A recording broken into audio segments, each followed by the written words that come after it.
ভালোবাসার জন্য কখনো বেহায়া হয়েছ?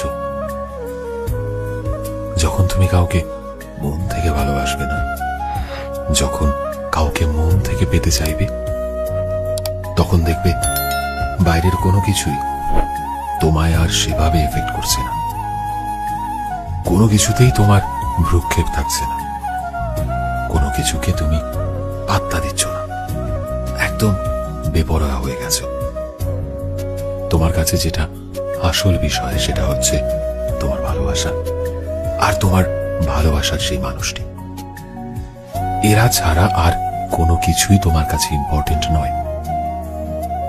এবং এই ফিলিংসটা তখনই হবে যখন তুমি কাউকে মন থেকে ভালোবাসবে, মন থেকে যখন তাকে পেতে চাইবে।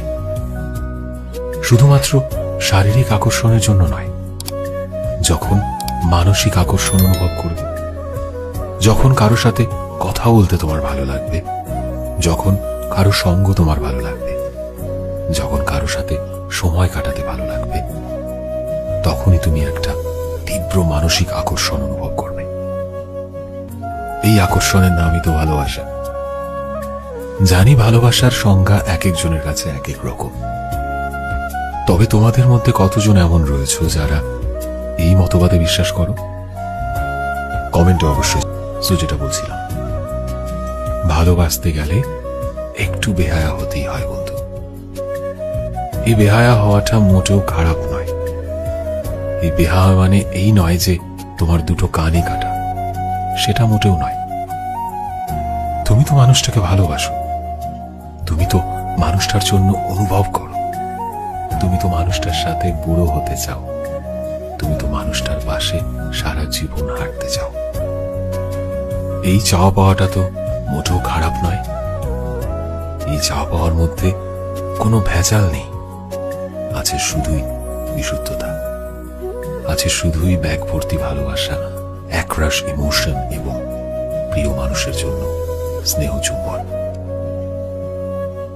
তুমি তোমার কাছের মানুষকে যতটা বেশি ভালোবাসবে, তোমার ভালোবাসা ঠিক ততটাই বেপরোয়া হবে, তুমিও ততটাই বেহায়া হবে। সমাজ কি বলে বলুক না, সমাজ বলুক না যে তোমার দুটো কান কাটা, সমাজ বলুক না তুমি বেহায়া, তুমি নির্লজ্জ, কি যায় আসে তাতে? যখন তুমি মন খারাপ করে পড়ে থাকবে, যখন রোজ রাতে তোমার বালিশ ভিজবে, যখন সপ্তাহের এক একটা দিন তোমার কাছে এক এক বছর মনে হবে, সেই সময় কি আদৌ কেউ তোমার পাশে থাকবে? তোমার সমাজ কি পাশে থাকবে? একদম নয়, তাই না? তবে বাদ দাও লোকের কথা, তুমি কনসেন্ট্রেট করো তোমার ভালোবাসায়। তুমি কতটা পিওর লাভ তোমার পার্টনারকে দিতে পারো, কতটা ভালোভাবে তোমার ফিলিংস গুলোকে তুমি এক্সপ্রেস করতে পারো।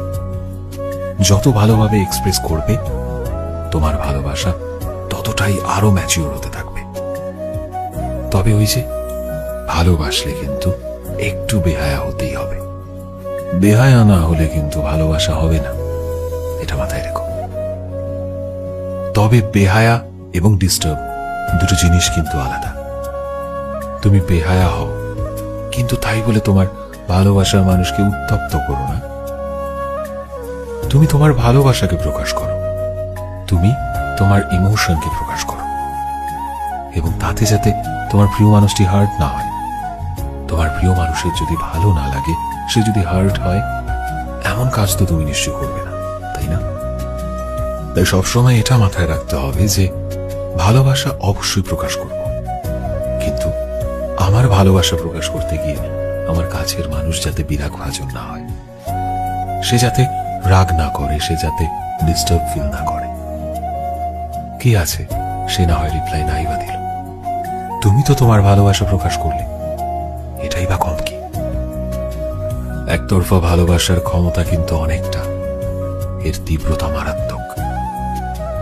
তোমার পার্টনার তোমার ভালোবাসায় রিপ্লাই করেনি, তাতে কি যায় আসে? তুমি তোমার ভালোবাসা প্রকাশ করেছো, এ দুনিয়া সাক্ষী রয়েছে, তোমার প্রতিটা ফিলিংস সাক্ষী রয়েছে তুমি তাকে কতটা ভালোবাসো। সে না হয় নাই বা সাড়া দিল, এতে তার ক্ষতি, তোমার নয়। তুমি কিছু হারাচ্ছ না। যদি কিছু কাউকে হারাতেই হয়, তবে তোমার ভালোবাসার মানুষ একটা সত্যিকারের ভালোবাসাকে হারাচ্ছে। তোমার ভালোবাসার মানুষ 16 আনা খাঁটি ভালোবাসাকে হারাচ্ছে।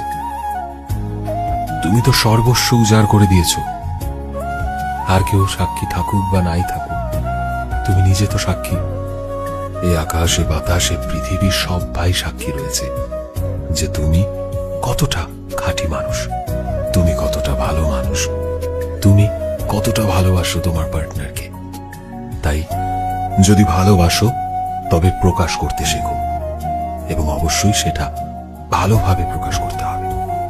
সেখানে কোনো ভনিতা থাকলে হবে না, সেখানে তীব্রতা থাকলে হবে না, সেখানে থাকতে হবে মাধুর্য, সেখানে থাকতে হবে স্নেহ, সেখানে থাকতে হবে ভালোবাসা, শুধুই ভালোবাসা। আর শেষ বেলায় বেহা